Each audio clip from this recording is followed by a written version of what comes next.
이재명 대표가 어제 MBC 100분 토론에 나갔습니다. 당장 이렇게 코앞에 닥친 사법 리스크와 관련해서 이런 질문을 받았습니다. 지금 이 선거법 재판 항소심 3월에 아마 선고될 것 같습니다. 그리고 대법원은 633 원칙에 따르면 6월에는 나오게 되죠. 대통령 재직 시에는 내란 외환을 제외하고는 형사상 소출을 받지 않는다라는 질문을 받자 소는 기소를 말하고 추는 소송 수행을 말하는 것이다 라면서 재판이 정지된다는 게 다수 의견이다. 그러니까 내 선거법 사건, 선거법 재판은 항소심 결과는 나올지언정 그 전에 대법 판결 나오기 전에 대선이 끝난다면 재판 정지된다는 얘기입니다. 오늘 친명계 조화장 정성호 의원도 거들었습니다. 현직 대통령은 내란 위안의 죄를 범하지 않고서는 소추되지 않지 않습니까? 법 밖의 다수설도 재판도 중단된다는 게 좀 다수설로 제가 공부한 기억이 있습니다. 어쨌든 중단되겠죠. 중단된 것이 옳다 이런 입장. 예, 그런 입장입니다. 그래야 되겠죠. 김균 대변인님, 이재명 대표도 그렇게 말했었어요. 항소심은 3월쯤에 나올 거다. 하지만 대법원 판결은 나올 수 없다라는 주장입니다. 어떻게 받아들이십니까? 아까 본인이 요즘 당당하다고 그러지 않습니까? 빨리 재판했으면 좋겠다. 재판부를 믿는다고 한다면 항소심은 믿는데 대법원 판결은 믿지 못하는 겁니까? 초조함의 발로고요. 무엇보다도 제가 법조인은 아니지만 이재명 대표와 정성호 의원도 다 법조인인데 그 두 분이 얘기하는 다수설, 저도 기자를 했기 때문에 여러 이제 관련된 기사를 찾아보고 봤는데 다수설은 그게 아닙니다. 그러니까 결국은 대통령이 직무를 하는 중에 내란과 외환 외에 다른 것 때문에 만약에 수사를 받거나 기소가 됐을 때 그러면 정상적인 업무를 못하지 않습니까? 그렇기 때문에 대통령 임기 중에 발생하는 것에 대해서 제한을 두는 게 맞는 겁니다. 근데 대통령이 되기 전에 있었던 부분 관련해서 2심까지 유죄가 나왔는데 딱 되는 순간 이건 홀드시켜서 중지시켜가지고 대통령을 계속 한다?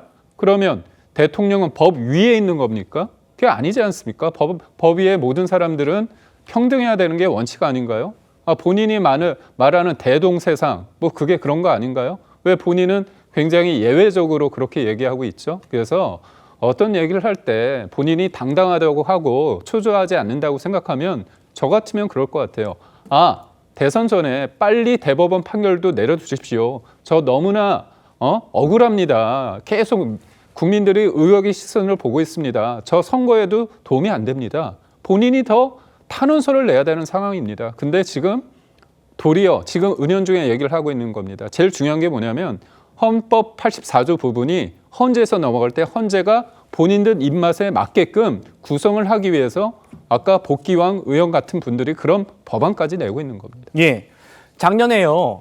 헌법재판소 사무처장이 국회에 와가지고 대통령 임기 중에 당선 무효형이 나오면 어떻게 되냐 이런 질문을 받았었거든요. 이렇게 답했습니다. 대통령 되기 전에 진행된 재판이 임기 중에 결론이 나서 당선 무효형이 나오면 어떻게 됩니까? 대통령직이 상실되는 거죠? 법률 효과상으로는 그렇다고 보입니다. 2심에서도 만약 유죄가 된다면 사실 대법원에서는 법률심이기 때문에 거의 그 유죄가 무죄로 둔갑할 확률은 거의 낮아지는 거거든요. 그렇기 때문에 지금 어떻게 보면 저는 이 부분이 좀 잘못됐다고 보는 게 헌법학자들의 어떤 판단이 틀려진 부분이 저는 큰 문제라고 보이거든요.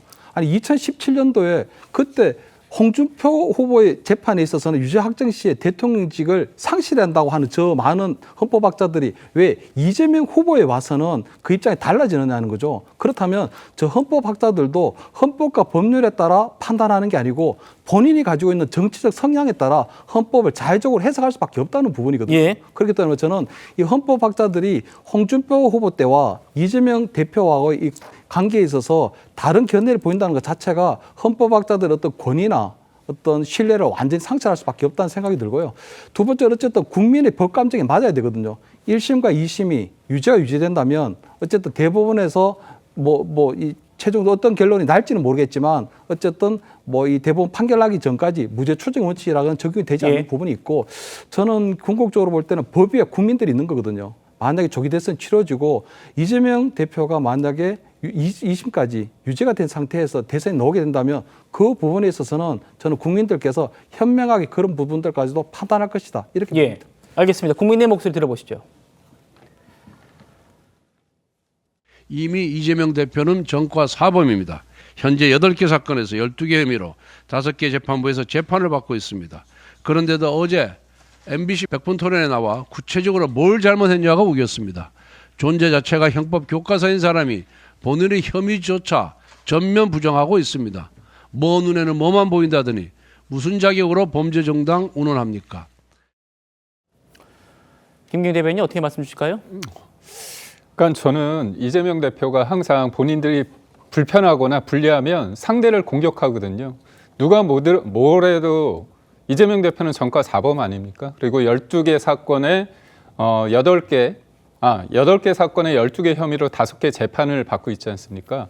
그렇기 때문에 이재명 대표가 지금 할 수 있는 건 뭐냐면 사법 리스크에 대한 사람들이 불만이 있어요. 이런 것들을 혼탁하게 하기 위해서 여러 가지 얘기를 막 던지고 있는 상황입니다. 예를 들어서 지금 전환길 씨 고발하고 있죠.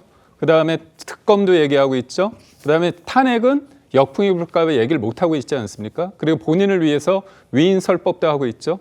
결국은 이재명의 아버지를 위해서 민주당이 아주 전사적으로 뛰고 있다 이렇게 볼 수밖에 없고요. 그런 측면에서 지금 이재명 대표가 소위 말해서 보수 정당이다.